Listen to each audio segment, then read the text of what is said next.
आपने देखी पश्चिम बंगाल में रामनवमी के जुलूस के मुद्दे पर होने वाली हिंसा की तस्वीरें, इसके विरोध में प्रदर्शन करने वाली बीजेपी कार्यकर्ताओं की तस्वीरें। पश्चिम बंगाल में रामनवमी के त्यौहार और उसके बाद लगातार हावड़ा, उत्तर दिनाजपुर और रविवार शाम को हुगली जिले में हुई हिंसा के मुद्दे पर सियासी माहौल गर्मा गया है।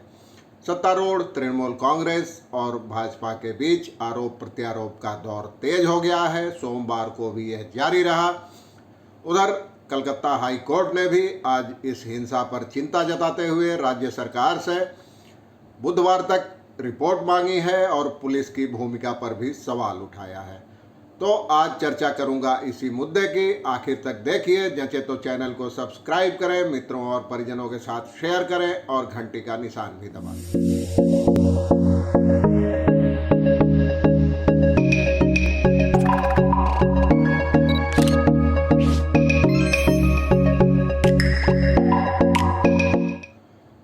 रामनवमी के मुद्दे पर पश्चिम बंगाल के हावड़ा में जो हिंसा हुई थी, आगजनी हुई थी, वहाँ तो हालात धीरे धीरे सामान्य हो रहे हैं। लेकिन रविवार शाम को पड़ोसी हुगली जिले के रिसड़ा में जो एक जुलूस या शोभा यात्रा निकली थी, उस पर कथित पथराव के बाद हिंसा हुई। दो गुटों के बीच आगजनी हुई और इसमें दावा है कि बीजेपी के विधायक घायल हो गए, स्थानीय थाने के कई पुलिस वाले घायल हो गए और उसके बाद आरोप प्रत्यारोप का दौर लगातार तेज हो गया है। सोमवार को भी उस इलाके में भारी तनाव है। धारा 144 लागू होने के कारण तमाम बाजार और दुकान बंद है और वहाँ इंटरनेट सेवाएं भी रविवार रात 10 बजे से ही 24 घंटे के लिए निलंबित कर दी गई हैं। यानी आज रात 10 बजे तक इंटरनेट सेवाएं बहाल नहीं हैं वहाँ। और इस बीच आरोप प्रत्यारोप का दौर लगातार तेज हो रहा है। मुख्यमंत्री ममता बनर्जी ने आज मेदिनीपुर के खेजूरी में एक जनसभा की और जाहिर है उन्होंने इसमें भी वही मुद्दा उठाया।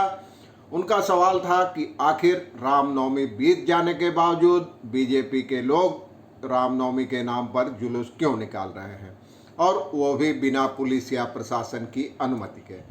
राज्य सरकार और तृणमूल लगातार कहती रही है कि बीजेपी ने हावड़ा का जुलूस हो या रिसड़ा का हो, बिना पुलिस की अनुमति मिले ही निकाला था और पुलिस की भूमिका पर भी सवाल उठ रहे हैं। खुद ममता बनर्जी ने भी हावड़ा की हिंसा के बाद पुलिस की भूमिका पर सवाल उठाया था। उन्होंने कहा था कि पुलिस से लापरवाही हुई है, उस इलाके को बैरिकेड कर घेर देना चाहिए था और उन्होंने इसके लिए दोषी पुलिस वालों पर कार्रवाई की भी बात कही है।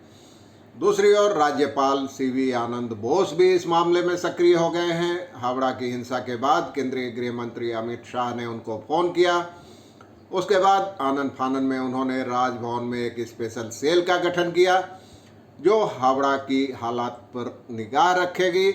वो सेल में जो लोग शामिल हैं उन्होंने मुख्यमंत्री से बात की और कड़ा एक बयान जारी किया जिसमें कहा कि सरकार उपद्रवियों से कड़ाई से निपटेगी, लोकतंत्र को पटरी से उतारने की इजाज़त नहीं दी जा सकती। उन्होंने मुख्य सचिव से भी रिपोर्ट मांगी थी। दूसरी ओर बीजेपी ने इस मामले में पुलिस की लापरवाही और राज्य सरकार की निष्क्रियता के लिए उसे कटघरे में खड़ा किया है। पूर्व प्रदेश अध्यक्ष दिलीप घोष ने भी सरकार पर सवाल उठाया है। उन्होंने कहा कि भाजपा के जुलूस पे पथराव होता रहा और पुलिस चुपचाप खड़ी तमाशा देखती रही।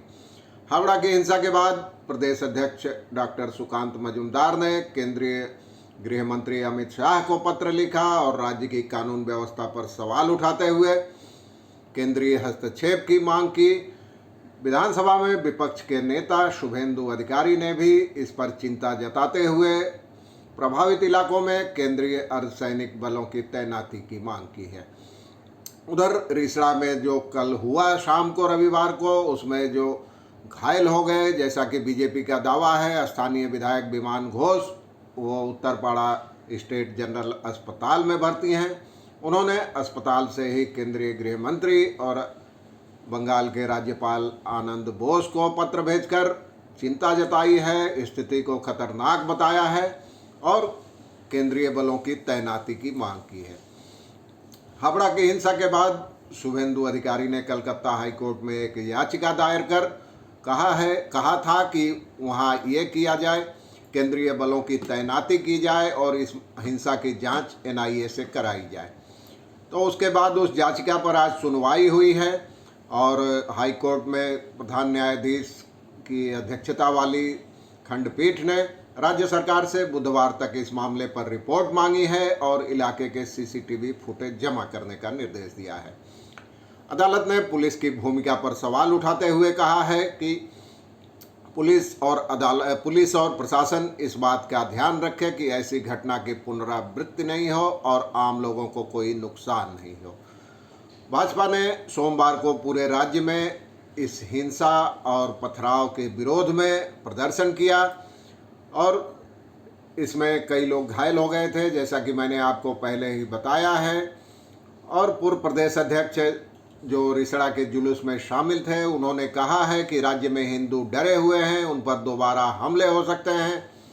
लेकिन उधर तृणमूल कांग्रेस ने हिंसा और आगजनी को भाजपा की सुनियोजित साजिश करार दी है। और आज ममता बनर्जी ने भी यही कहा कि आखिर भाजपा बुलडोजर लेकर जुलूस क्यों निकाल रही है। बुलडोजर का इस्तेमाल तो सड़कें बनाने के लिए किया जाता है। ममता का आरोप था कि बीजेपी पंचायत चुनाव से पहले राज्य में अशांति, दंगे और उपद्रव भड़काना चाहती है। और तृणमूल कांग्रेस के प्रवक्ता जयप्रकाश मजूमदार ने भी सवाल किया कि आखिर रामनवमी के 2 दिनों बाद शोभा यात्रा निकालने की क्या तुक थी।